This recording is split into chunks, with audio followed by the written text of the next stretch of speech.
On the windswept plains of Missouri, a place all too familiar with funnel clouds and warning sirens, there are year-old wounds that still look fresh. The Joplin tornado, a rare F5 with winds in excess of 200 miles an hour, was everything meteorologists feared, maybe worse. Its mile-wide scar is still evident, right through the center of town. And while the cleanup is almost complete, it's the stain of 2 terrifying minutes in this beer cooler that may never be washed away.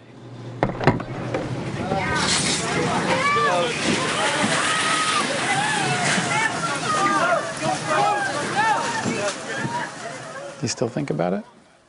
The tornado? Almost every day.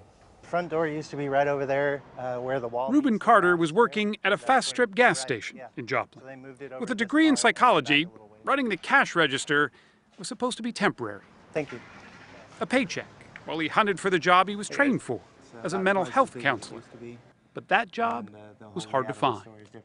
I did get kind of frustrated. I was like, why am I still here? Why can't I find a place to work that uses my skills? And then when the tornado hit, that gave me a reason as to why I was still there. That reason, he now figures, was to take care of others. His cerebral palsy had always made him a bit slow on his feet, but not on that day. When the tornado sirens went off, he jumped into action. Yeah, this space here is where I had everybody crouched down initially. Locking the doors to the store and ordering his customers against the back wall. Outside, conditions were deteriorating fast. The rain started getting so bad we couldn't even drive. Corey Waterman was listening to a baseball game on the car radio with his friends. He saw the clouds start to spin. He desperately looked for a place to hide. Reuben thankfully came and let us in. At least probably 10 or 12. By then, the power had gone out, but there was just enough light for a cell phone to capture Reuben counting heads, unlocking the door for everyone that he could. There's no way I'm going to leave somebody out in the middle of that. I just won't do that. Behind Reuben's welcoming flashlight was one of the last people he let in. Stacy LaBarge, who had just finished photographing Joplin's high school graduation and was headed home to Kansas City. I would have drove right into the storm because that was on my way home, so, I probably wouldn't be here. She got in with just seconds to spare. This is getting real. We could hear the building start to break apart. We could hear the wall actually, vibrating, moving back and forth. We could hear pieces of the roofing being torn off. There were cars being blown sideways across the parking lot. And at that point, it was just like, okay, everybody get in the cooler now.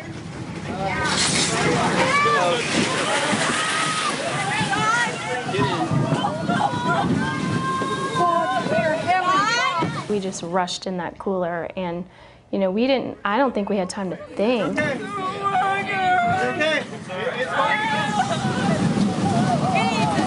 I grabbed it like this to pull it shut, and as I was doing that, I looked out to the front of the store, and that's when I saw the whole front of the store take off. Just that far away? Yeah. Literally the wall? Yeah, I saw the wall just take off. Straight up? Straight up into the air, yeah. How could you even close the door? Because I had to.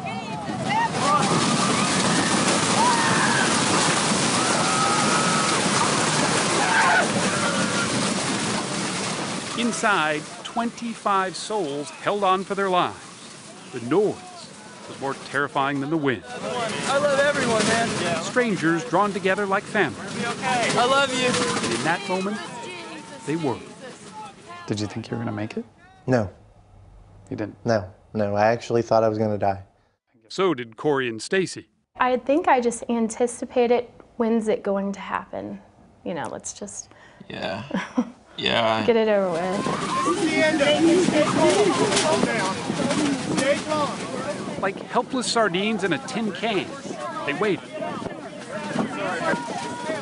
When did you know it was over? When we couldn't hear anything anymore, like the wind, the noise, no more debris. The building and structure of the building may not be safe to move much. Reuben's plan had worked. The cooler had somehow held up, even though everything around it didn't. Survivor Isaac Duncan returned later with his cell phone. But we climbed right here. And so. Nothing was recognizable. The gas station itself, a mangled, twisted mess. It looked like a bomb went off. Every single building that you could see for miles was destroyed.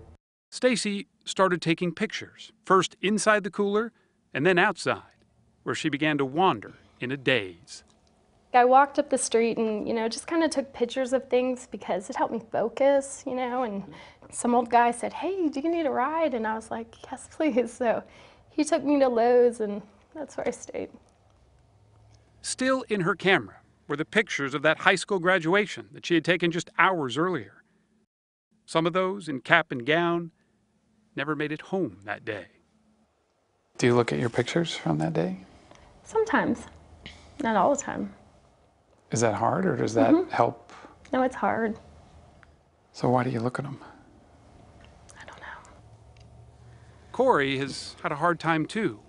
There's such a massive scale of what happened to where, like, I don't know, it's forever, like, ingrained in me now. When they returned with us to the rebuilt gas station, Yeah, it's scary. Yeah, scary. Yeah. And very interesting. I was here. the cooler was as haunting as ever. Feels weird being back in there. Yeah? Yeah. You okay? Yeah. Well, when I went back to Kansas City, I would wake up and go, gosh, I just felt so guilty, and For surviving? yeah, because everybody here lost everything. And I was home in my town with, houses and trees and stuff. But for Ruben, the tornadoes seemed to give him a renewed sense of purpose. Hey, it's Reuben Carter from Mozart Center. He finally landed that job as a mental health counselor. Ironically, the storm created a greater need for mental assistance. I've got a client change of status that I need to work on here. His new boss, Lisa Badgley, said Ruben was the perfect fit. I think he just has a good warmth about him. He's a natural at it? Oh, yes, definitely. He's a natural. Okay, 1 o'clock. I will do that. Ruben even started applying to doctoral programs. It all looked as if there was a silver lining in those storm clouds after all. It's like a fresh start. It's like a reboot of my life. So, and it all started the day of the tornado. But in the 2 months since we met Ruben, we found out his reboot hasn't worked. He lost that counseling job, the one he'd worked so hard to find. I don't know what's next. He's been diagnosed This is the big question. with post-traumatic stress disorder. Where to go from here, But it was debilitating. Yeah, horribly. I couldn't move, I couldn't get out of bed. I was just like, what am I gonna do? Just like Joplin's landscape, Ruben is still scarred too. It's not just a, instantaneous thing like, oh, I've dealt with this and I'm fine now and that, I will have no problems for, from now on. My text. What he clings to now is the family of strangers who he says are the only ones who really understand what cheating death feels like. Stay out of trouble. Oh, I'll try. All right. You stay out of trouble. Oh, I will. Like so many in this storm-battered town, he's a miracle survivor, still fighting to survive. I still have a lot of things that I feel like I need to do, and I'm not done yet. So I'm going to keep going and do the best I can.